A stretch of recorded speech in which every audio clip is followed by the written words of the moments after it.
नाज़रीन, अवामी न्यूज़ में ख़बरनि जो सिलसिलो जारी है। इन वक्त असीं तव्हांखे सीता रोड में ख़बर ॾींदा हलूं त मरकज़ी अॻवान सरदार सईद ख़ैर शाह जी अॻवानी में पाकिस्तान मुस्लिम लीग फातिमा जना जे नाले सां पार्टी ठाही वई है। नवाले खां वधीक तफ़सील ॿुधाए रहियो सीता रोड में अवामी न्यूज़ जो रिपोर्टर वहीद अली अब्बासी पंहिंजी रिपोर्ट में। त बिल्कुलु मां तव्हांखे ॿुधाईंदो हलां त मरकज़ी अॻवान सरदार सैद ख़ैर शाह जी अॻवानी में पाकिस्तान मुस्लिम लीग फातिमा जना जे नाले सां पार्टी ठाही वई आहे, जंहिंमें मरकज़ी ऑर्गेनाइज़ेशन लेबर विंग पाकिस्तान जो अॻवान राव सरफराज़ खे मुक़ररु कयो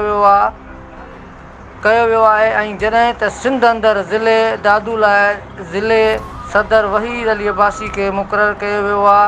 अॻवाननि गॾियल तौर ते ख़िताब कंदे चयो आहे त हीअ वाहिद पार्टी आहे जेका ग़रीब मज़दूर हारी पोरियत अवाम जे लाइ जोड़ी वई आहे। हिननि वधीक चयो आहे त पाकिस्तान जी अवाम खे बेनज़ीर कार्ड ऐं ॿियनि एनजीओज़नि जे ताउन सां मिली करे भरपूर मदद कंदासीं।